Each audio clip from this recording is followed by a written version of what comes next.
नमस्कार, आप देख रहे हैं हॉर्नबिल टीवी। छत्तीसगढ़ की खबरों के हिंदी बुलेटिन हमारे छत्तीसगढ़ में मैं माही आपका स्वागत करती हूँ। सिविल लाइन थाना क्षेत्र में सोने मकान में हुई चोरी के मामले का बिलासपुर पुलिस ने कुछ ही घंटों में खुलासा कर दिया है। पुलिस ने सोशल मीडिया पर वायरल हुई 5 करोड़ रुपए की चोरी की खबर को पूरी तरह भ्रामक और तथ्यहीन बताया है। गणेश चौक निवासी रजनीश सेठ परिवार सहित ऋषिकेश भ्रमण पर गए हुए थे। 23 जुलाई की रात सुरक्षा गार्ड ने घर की खिड़की से एसी निकला हुआ देखा, जिसके बाद चोरी की आशंका जताई गई। प्रार्थी के लौटने पर लिखित शिकायत के आधार पर मामला दर्ज किया गया। सिविल लाइन थाना और एसीसीयू की संयुक्त टीम ने सीसीटीवी फुटेज, तकनीकी साक्ष्यों और मुखबिर की सूचना के आधार पर 10 से 13 वर्ष आयु के 3 विधि से संघर्षरत बालकों को अभिरक्षा में लिया। उनकी निशानदेही पर 1,06,635 नगद, 4500 के पुराने नोट, सोने चांदी के आभूषण, बहुमूल्य रत्न, पूजा में उपयोग होने वाले पीतल कांसे के सामान सहित अन्य चोरी का माल बरामद किया गया। पुलिस ने तीनों के विरुद्ध वैधानिक कार्यवाही शुरू कर दी है। हाँ, ये एक्चुअल में उस समय जब चोरी हुई थी तो प्रार्थी घर से बाहर थे और वो एग्जैक्ट कितने की चोरी हुई है, क्या क्या चोरी गया है, उसके बारे में सही तरीके से बता नहीं पाए थे। लेकिन इसके बाद भी कुछ लोगों के द्वारा उसमें भ्रामक जो खबर फैलाई गई थी कि 5 करोड़ की चोरी, घटना के बाद से ही हमारी एसीसीयू और सिविल लाइन की टीम इसमें लगी हुई थी और कल इसमें 3 अपचारी बालकों को गिरफ्तार किया गया है। उनके पास से चोरी भी गई पूरी जो मशरूका है उसे बरामद की गई है। उनके पास प्रूफ रिकॉर्ड है, बता दें चोरी के मामले में। जी हाँ, उस पर चेकिंग की जा रही है। अगर जो भी इस तरह के रिकॉर्ड होंगे तो उसको लगा के न्यायालय में पेश किया जाएगा। जिले में बेसिक पुलिसिंग को और अधिक प्रभावी बनाने के उद्देश्य से बिलासपुर पुलिस ने नई बीट प्रणाली लागू की है। डीआईजी एवं वरिष्ठ पुलिस अधीक्षक रजनीश सिंह ने सभी थाना और चौकियों की बीट प्रभारियों को 48 मोटरसाइकिलों को हरी झंडी दिखाकर रवाना किया। नई व्यवस्था के तहत प्रत्येक थाना क्षेत्र को अलग अलग बीट में विभाजित किया गया है, जहां बीट प्रभारी 24 घंटे शिफ्टवार ड्यूटी करते हुए कानून व्यवस्था बनाए रखने और अपराधों पर प्रभावी नियंत्रण की जिम्मेदारी निभाएंगे। बीट पुलिस संवेदनशील क्षेत्रों, स्कूलों, बाजारों, धार्मिक स्थलों और भीड़ भाड़ वाले इलाकों में नियमित गश्त करेगी। साथ ही जुआ, सट्टा, नशा, चोरी, लूट, चेन स्नैचिंग और अन्य आपराधिक गतिविधियों पर नजर रखेगी। एसएसपी ने सभी बीट प्रभारियों को बीट रजिस्टर, हिस्ट्री शीटर, सूची, शिकायत रजिस्टर, किराएदार सत्यापन सहित सभी अभिलेखों का नियमित संधारण करने के निर्देश दिए। वरिष्ठ पुलिस अधीक्षक बिलासपुर सर के निर्देशन में यहाँ पे एक नवीन किस्म की बीट प्रणाली लागू की गई है, जिसमें हमारे जवान लगातार जो है बाइक से पेट्रोलिंग करते हैं और छोटे छोटे गली मोहल्ले में जाके लोगों से मिलते हैं, उनसे उनका पुलिसिंग के संबंध में फीडबैक, उनकी समस्याओं के बारे में जानकारी लेते हैं तथा उनके क्षेत्र में घटित होने वाली आपराधिक घटनाओं के बारे में जानकारी इकट्ठा करते हैं और बेहतर सेवा दे पाएँ इस कारण उनसे फीडबैक लेकर उसमें आवश्यक वैधानिक कार्रवाई की जाती है। इसमें और ऐसे को सही तरीके से करने के उद्देश्य से कल 48 नई गाड़ियां जो है थानों में बीट के आरक्षकों को वितरित की गई हैं। निश्चित ही इससे हमारी रीच जो है अंदर तक और छोटे छोटे गली मोहल्ले तक बढ़ेगी और हम और बेहतर कानून व्यवस्था की स्थिति निर्मित कर पाएंगे। अपराध रोकने में कितनी कारगर है? बिल्कुल, जैसा कि मैंने बताया कि पुलिसिंग में सबसे इम्पोर्टेंट होता है हमारा पब्लिक से कांटेक्ट होना। जितने ज़्यादा हम लोगों से मिलेंगे, जुड़ेंगे, उनसे बात करेंगे, उतनी ज़्यादा हमको किसी भी क्षेत्र में होने वाली आपराधिक घटनाएं या अवैध कामों के बारे में सूचना मिलेगी और हम बेहतर सेवा दे पाएंगे। सिरगिट्टी थाना क्षेत्र में नए थाना प्रभारी एवं प्रशिक्षु डीएसपी आकाश चौधरी ने पदभार संभालते ही अपराधियों के खिलाफ सख्त कार्यवाही शुरू कर दी है। चार्ज लेने के दूसरे ही दिन सिरगिट्टी पुलिस ने क्षेत्र में विशेष अभियान चलाकर अड्डेबाजी, गुंडागर्दी और सार्वजनिक शांति भंग करने वाले 6 आरोपियों को गिरफ्तार किया। वरिष्ठ पुलिस अधीक्षक रजनीश सिंह के निर्देश पर थाना प्रभारी के नेतृत्व में पुलिस टीम और बीट आरक्षकों ने क्षेत्र में सघन पेट्रोलिंग कर अलग अलग स्थानों पर कार्यवाही की। गिरफ्तार आरोपियों के खिलाफ वैधानिक प्रावधानों के तहत मामला दर्ज कर आगे की कार्यवाही की गई। पुलिस का कहना है कि कानून व्यवस्था बिगाड़ने वाले असामाजिक तत्वों और गुंडे बदमाशों के खिलाफ यह अभियान लगातार जारी रहेगा। पुलिस ने स्पष्ट किया है कि आम नागरिकों की सुरक्षा और क्षेत्र में शांति व्यवस्था बनाए रखना उनकी सर्वोच्च प्राथमिकता है। बिल्कुल, खासकर जो रात में किसी में अड्डेबाजी करके छेड़खानी या फिर मारपीट, चाकूबाजी इस तरह की घटनाएं करने वाले या शराबखोरी, नशाखोरी करके अन्य विभिन्न प्रकार के ये आपराधिक घटनाओं को अंजाम देते हैं, ऐसे लोगों को चिन्हांकित किया गया है। ऐसे कुछ क्षेत्रों को चिन्हांकित किया गया है जिसमें शाम को हमारी थाने की टीम रेड करती है और इस तरह से अगर संदिग्ध हालत में कुछ लड़के पाए जाते हैं जो नशाखोरी करते हुए या किसी अपराध की तैयारी करते हुए, तो उनके खिलाफ कार्रवाई लगातार की जा रही है और ये आगे भी जाएगी। पद्मनाभपुर थाना क्षेत्र में 17 वर्षीय नाबालिग के साथ कथित अश्लील हरकत के आरोप में एक जनरल फिजिशियन डॉक्टर को पुलिस ने गिरफ्तार किया है। आरोपी की पहचान डॉक्टर सुधीर हिसीकर के रूप में हुई है। पुलिस के अनुसार नाबालिग मेडिकल सर्टिफिकेट बनवाने डॉक्टर के पास पहुंचा। आरोप है कि चेकअप के बहाने डॉक्टर उसे दूसरे कमरे में ले गया और उसके साथ छेड़छाड़ की। घटना के बाद पीड़ित ने अपने परिजनों को जानकारी दी, जिसके आधार पर पद्मनाभपुर थाना पुलिस ने तत्काल पॉक्सो एक्ट के तहत FIR दर्ज कर आरोपी को गिरफ्तार कर लिया। आरोपी को न्यायिक हिरासत में जेल भेज दिया गया है। मामले की गंभीरता को देखते हुए दुर्ग कलेक्टर ने महिला एवं बाल विकास विभाग को संबंधित सेंटर की जांच तथा पंजीयन निरस्त करने की प्रक्रिया शुरू करने के निर्देश दिए हैं। पुलिस मामले की विस्तृत जांच कर रही है। बोरसी में एक निजी अस्पताल में एक डॉक्टर के द्वारा जब चेकअप के लिए माँ बाप अपने बच्चे को 17 वर्षीय बच्चे को लेके गए, तो यह आरोप सामने आया कि बच्चे के साथ उस डॉक्टर ने कुछ अभद्र हरकत की, उसके प्राइवेट पार्ट्स को टच किया और उसके साथ प्रताड़ित उसको करने की कोशिश की सेक्सुअली।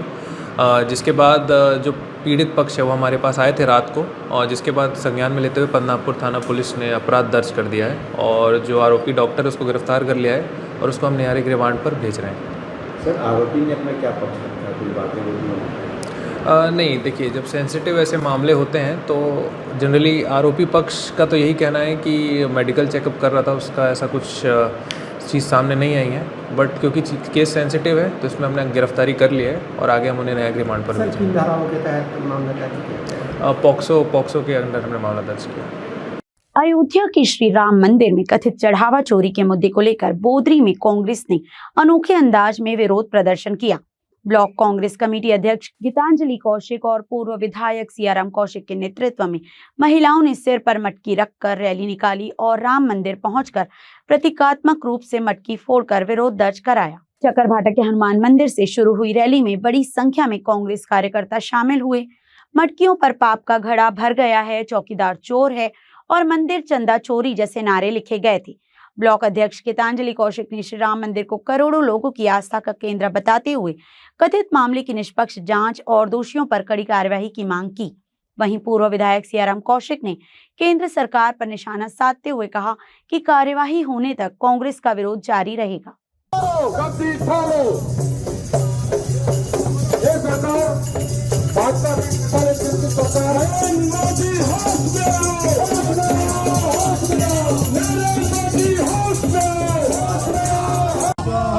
बात का भाड़ा फूट रहा है भाई, फूट रहा। नरेंद्र मोदी हाय हाय।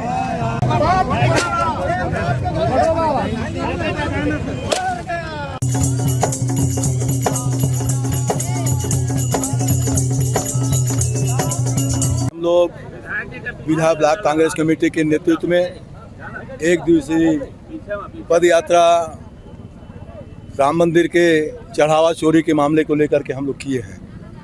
ये देश जानता है कि धर्मनिरपेक्ष देश है और इस देश में जिस तरह से प्रधानमंत्री जी बिना पत्नी के राम मंदिर का पूजा किया, बहुत बड़ा अशुभ है। ये आप सोच सकते हैं कि अपने घर में कोई भी पूजा पाठ करता है तो सपत्नी पूजा करता है।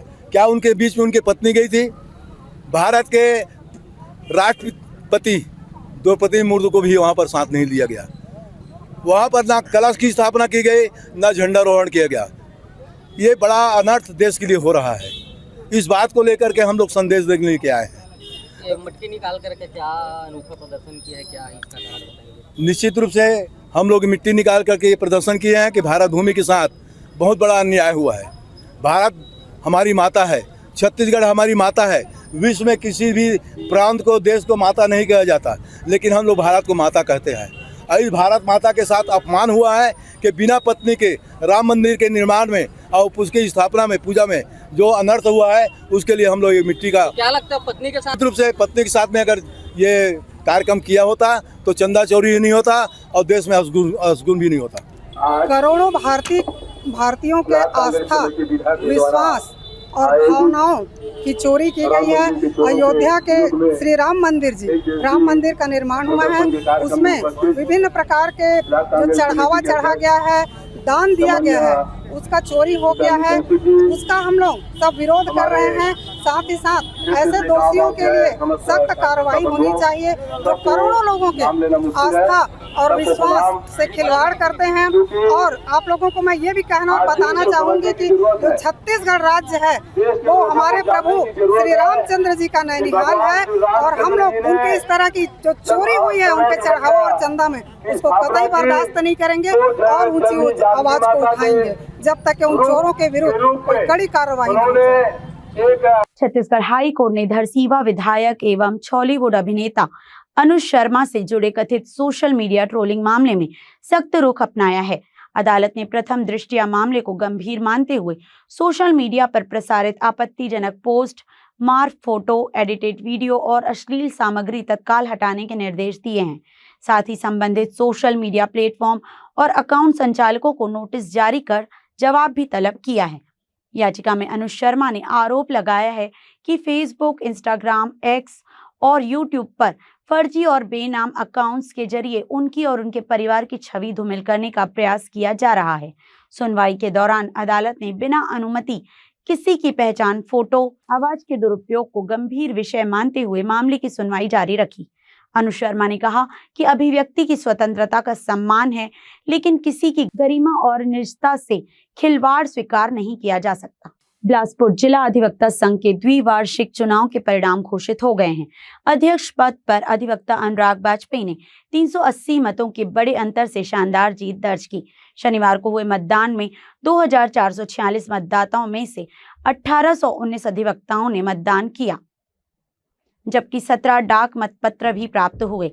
रविवार को कड़ी सुरक्षा व्यवस्था के बीच मतगणना के बाद देर शाम परिणाम घोषित किए गए। वरिष्ठ उपाध्यक्ष पद पर धनंजय सिंह, कनिष्ठ महिला उपाध्यक्ष पद पर राधा रजक, सचिव पद पर विवेक पांडे, सह सचिव पद पर शंकर चतुर्वेदानी, ग्रंथालय सचिव पद पर मनोज सिंह ठाकुर, कोषाध्यक्ष पद पर श्वेता शास्त्री तथा सांस्कृतिक सचिव पद पर संबंधित प्रत्याशी विजयी घोषित हुए। परिणाम घोषित होते ही न्यायालय परिसर में समर्थकों ने फूल मालाओं, ढोल नगाड़ों और आतिशबाजी के साथ जीत का जश्न मनाया। इसके बाद सभी विजयी पदाधिकारी हनुमान मंदिर पहुंचकर पूजा अर्चना कर आशीर्वाद लिया।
चक्रधर नगर थाना क्षेत्र में रविवार रात तेज रफ्तार कार की टक्कर से एक गाय की मौत हो गई। घटना के बाद स्थानीय लोगों ने चालक को पकड़कर पुलिस के हवाले कर दिया। जानकारी के अनुसार टीवी टावर के पास मेडिकल कॉलेज का एक पीजी छात्र लाल रंग की i20 कार से जा रहा था। प्रत्यक्षदर्शियों का आरोप है कि वाहन तेज रफ्तार में था और चालक कथित रूप से नशे की हालत में था। इसी दौरान कार ने सड़क पर मौजूद गाय को टक्कर मार दी। सूचना पर पहुंची पुलिस और पशु चिकित्सा विभाग की टीम ने घायल गाय का उपचार कराया, लेकिन गंभीर चोटों के कारण उसकी मौत हो गई। घटना के बाद बजरंग दल और विश्व हिंदू परिषद के पदाधिकारी चक्रधर नगर थाना पहुंचे और चालक के खिलाफ सख्त कार्यवाही की मांग करते हुए लिखित शिकायत सौंपी। फिलहाल पुलिस मामले की जांच में जुटी है। हाँ, ये टीवी टावर रोड है ना, मेडिकल कॉलेज रोड में एक मेडिकल कॉलेज का स्टूडेंट होगा, वो कार से आ रहा था रायगढ़ की तरफ से मेडिकल कॉलेज तरफ जा रहा था। वो गाय को बहुत जोर से टक्कर मारा और गाय जख्मी हो गया। और जख्मी होने के बाद हम लोग पुलिस को बताया, पुलिस आकर जो गाय को एक्सीडेंट किया था उनको लेके चले गई। तो गाड़ी ओवर स्पीड, हाँ, गाड़ी स्पीड में था और वो पी भी रखा था वो। हाँ, लगातार इस तरह की घटनाएं सामने आ रही है। हाँ, बहुत दिनों काफी हॉस्पिटल के पास सामने आई थी गाय भी। हाँ, लगातार, क्योंकि गाय अभी बरसात में बाहर में बहुत ज्यादा घूम रहे हैं और रोड पे ही बैठते हैं गाय, तो हम लोग को और सबको देख के चलना चाहिए गाड़ी। ये जो घटना हुई ओवर स्पीड के कारण, हाँ, बहुत स्पीड में था और दारू भी पी रखा था वो, इसी कारण एक्सीडेंट हुआ। जी, अभी हम लोग को तब करीबन 8:30 बजे सूचना मिला था कि टीवी टावर में एक मेडिकल कॉलेज के डॉक्टर हैं नीरज पैकरा नाम के, जो बहुत ज़्यादा नशे की हालत में थे और नशे की हालत में धूत होके उन्होंने एक गौवंश को टक्कर मारा, जिस गौवंश का अपन ट्रीटमेंट करा रहे थे वेटनरी डॉक्टरों से और इलाज कराते हुए गौ माता गौलोक गमन हो गया। उसी का शिकायत हम लोग यहाँ थाने में करने आए थे कि ड्रिंक एंड ड्राइव का इसमें मामला बन रहा है और देखा जा रहा है लापरवाही पूर्वक चला रहे थे और बहुत ज़्यादा ही 120 पॉइंट का उनका ब्रेथ एनालाइजर में आया है, तो उसी के बाबत में हम लोग यहाँ पर लिखवाएं शिकायत अपना। क्या कार्रवाई चाह रहे हैं? कि हम लोग जो भी उचित कार्रवाई हम वो चाह रहे हैं, क्योंकि लगातार अभी देखा जा रहा है बरसात का महीना है, बरसात के महीनों में खेत मैदानों में पानी भर जाता है, जिसके कारण गौवंश अक्सर आके सड़क में बैठते हैं।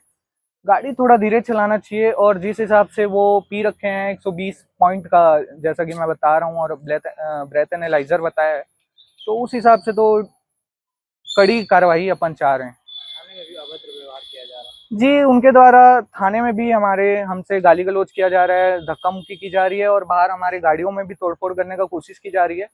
और उनके सपोर्ट में मेडिकल कॉलेज से पूरे डॉक्टर, स्टाफ, स्टूडेंट सब लोग यहाँ पास आ रहे हैं। मतलब एक तो गलत भी कर रहे हैं, ऊपर से सपोर्ट के लिए इतना भीड़ भी इकट्ठा कर रहे हैं, तो वो चीज़ थोड़ा अनुचित था।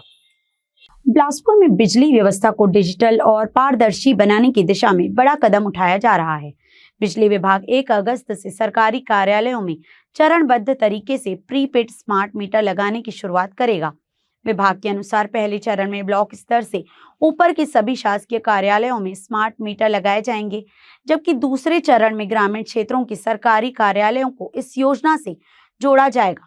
नई व्यवस्था के तहत बिजली खपत का पूरा रिकॉर्ड ऑनलाइन दर्ज होगा और मीटर रीडिंग व बिलिंग की प्रक्रिया पूरी तरह स्वचालित रहेगी। इससे मानवीय हस्तक्षेप कम होगा, गलत बिलिंग की शिकायतों में कमी आएगी और उपभोक्ताओं को अधिक पारदर्शी सेवा मिलेगी। विभाग का दावा है कि अब तक लगाए गए स्मार्ट मीटरों का परीक्षण सफल रहा है और यह व्यवस्था बिजली प्रबंधन को अधिक प्रभावी एवं भरोसेमंद बनाएगी। शासकीय विभागों में हम लोग 1 अगस्त से लेकर प्रीपेड स्मार्ट मीटर हम लोग शुरू कर रहे हैं। खास करके ये ब्लॉक लेवल से ऊपर के जो शासकीय कार्यालय है उसमें प्रीपेड जो स्मार्ट मीटर है उसके तहत ये जो बिलिंग होगा और उसके बाद में सेकंड फेज में हम ग्राम स्तर पर शासकीय जो कार्यालय है उसमें प्रीपेड स्मार्ट मीटर करेंगे। अभी वर्तमान में देखा जाए तो बिलासपुर जिले की बात करूँ तो 3,75,76,000 यहाँ स्मार्ट मीटर लगना है और अभी वर्तमान में हम लोग 2,42,000 स्मार्ट मीटर शासकीय और गैर शासकीय उपभोक्ताओं के यहाँ लगा चुके हैं, जो कि 64% उपभोक्ताओं के यहाँ लगा चुके हैं। और यदि हम शहर की बात करें तो ये लगभग 75% घरों में और व्यावसायिक प्रतिष्ठानों में स्मार्ट मीटर लगाया जा चुका है। तो लोगों के मन में भ्रांतियाँ हैं कि इससे बिल अत्यधिक आता है, क्या कुछ संदेश देना चाहिए? इसके लिए हमारे तीसरा कार्यालय में लगभग 2 करोड़ रुपए की लागत से एक टेस्टिंग लैब खुला हुआ है और जो कि एक मान्यता प्राप्त है और ये यहाँ पर स्मार्ट जो भी मीटर जिसको भी डाउट है वो लाकर अपना संपर्क स्थापित मतलब विभाग के आदमी से, विभाग के इंजीनियर से संपर्क स्थापित कर यहाँ पर आकर अपना मीटर टेस्ट करा सकते हैं। और ये टेस्ट जो है मानव मैनुअल इंटरफेरेंस रही है, मतलब इसमें किसी प्रकार के मतलब सारा जो प्रक्रिया है ऑनलाइन प्रक्रिया है और सारा जो है ऑटोमेटिक प्रक्रिया है, इसमें किसी प्रकार का ह्यूमन इंटरफेरेंस नहीं है। और अभी तक जो भी मीटर यहाँ टेस्ट हुए हैं सभी सही पाए गए हैं। बागेश्वर धाम सरकार के मार्गदर्शन में चलाए जा रहे राष्ट्रव्यापी गौ माता को राष्ट्र माता घोषित करो अभियान के तहत सोमवार को बिलासपुर में सुंदरकांड मंडल एवं सनातनी समाज के लोगों ने कलेक्टर और एसडीएम के नाम ज्ञापन सौंपा। इस दौरान बड़ी संख्या में गौ भक्तों ने अभियान के समर्थन में हस्ताक्षर भी किए। ज्ञापन में कहा गया कि भारतीय संस्कृति में गौ माता को विशेष स्थान प्राप्त है, लेकिन गौ तस्करी, गौवध और लापरवाही के कारण गौवंश असुरक्षित है। साथ ही सड़कों पर घूम रहे आवारा गौवंश के कारण दुर्घटनाओं में भी वृद्धि हो रही है। ज्ञापन के माध्यम से केंद्र सरकार से गौ माता को राष्ट्र माता का संवैधानिक दर्जा देने, गौ तस्करी और गौवध पर कठोर कानून लागू करने, गौशालाओं के लिए पर्याप्त बजट उपलब्ध कराने, निराश्रित गौवंश के स्थायी संरक्षण की मांग की गई। आज का हमारा गौ रक्षा अभियान के लिए सब समिति वाले आए हैं ताकि उनकी गौ माता है ऐसे उनका सम्मान किया जाए और समाज में जो उसकी रक्षा नहीं की जाती, रास्ते में जो कट उठ जाते हैं, उनके लिए हम लोग ज़्यादा आंदोलन करके एक साथ रहें ताकि उनकी सुरक्षा का वो किया जाए और गौ को लोग मांस रूप में खाते हैं वो भी बंद हो और समाज में गौ माता को माने और उनको पूजनीय बनाए, ये हमारा संकल्प है। इसलिए हमारी समिति आज इसमें रैली निकाली थी और उसी के लिए हम लोग कलेक्टर साहब पास आए। हाँ, मैं ये बोल रहा हूँ कि गौ तो सब गौ को पालते हैं, पर उनको क्या है दिन में तो रखते हैं, जब उनका वो लेने के बाद इसके बाद रात में जो है पूरा छोड़ देते हैं। पूरा छोड़ने के बाद कितनी बार उन लोगों को कंप्लेंट करने से भी नहीं सुनते हैं। राजकिशोर नगर में मैक्सिमम यही है कि जो गाय पाले हुए हैं 20-20, 30-30 गाय पाले हुए हैं, गौशाला के लिए भी बोलो गौशाला भी खोले, पर यहाँ उनको अपना यूज के लिए लाते हैं, बाद में रात में छोड़ देते हैं। आप गौ सेवक के जो दूर हैं ये दुर्घटना हो रही है, इसीलिए तो हो रही है कि भाई जो आप गौ पाले हुए हैं तो उनकी सुरक्षा के लिए हम लोग उनको सेफ रखें ना। जब अनाथ घूमेंगी, अनथराइज घूमेंगी तो यही सब हो रहा है। मोपा में गौ सेवक का गौठान गौशाला में खोला गया है, वहाँ मरगटे के पास जो मुक्ति धाम है वहाँ भी खोला गया है। वहाँ की हमारी कॉलोनी की जो है कुछ गाय वहाँ भी है, छठ घाट के पास भी खोला गया है। गौशाला जो खोला गया है मोपका में, उसकी हालत देखो आप लोग, कितनी गंदगी है, वहाँ गाय रखने लायक नहीं है। अगर मांगे यहाँ लेके आए हो, अगर मांगे पूरी नहीं होगा तो आगे तक जाएंगे, आगे ऊपर तक जाएंगे, आंदोलन पेश करेंगे। गौ माता को राष्ट्र माता का दर्जा मिलना चाहिए, ये सोच ही गलत है। गौ माता तो राष्ट्र माता है ही है, इसके लिए दर्जा मांगने की जरूरत क्या है। सनातन का 5 आधार है, गुरु, गोविंद, गौ, गंगा, गीता। 5 आधार, गुरु, गोविंद, गौ, गंगा, गीता। सनातन का उसमें एक आधार गौ है। यदि गौ माता को नजरअंदाज किया जाएगा, तिरस्कृत किया जाएगा तो सनातन लंगड़ा है। और सनातन देश का आधार है, हिंदुत्व देश का आधार है। हिंदू मजबूत है तो देश मजबूत है। ये कोई विचारधारा राजनीति से जुड़ा नहीं है, ये सत्य है। सतयुग, द्वापर, त्रेता, आप जितने सनातन शास्त्र हैं, सनातन के भगवान हुए हैं, उन सबको पढ़ो और देखो तो राष्ट्र से बड़ा कुछ नहीं होता। उसके लिए सनातन को, गौ माता को, हिंदुत्व को नजरअंदाज नहीं किया जा सकता और ये सरकार के द्वारा नहीं हो सकता। क्यों कि ये प्रैक्टिकल है, कोई भी सरकार गौ हत्या नहीं रोक सकती। गौ हत्या पूरे विश्व भर में फैले हिंदू ही रोक सकते हैं, उसके लिए हिंदू समाज को आना ही होगा। आज के बुलेटिन में बस इतना ही। मुझे दीजिए इजाजत। देखते रहिए हॉर्नबिल टीवी।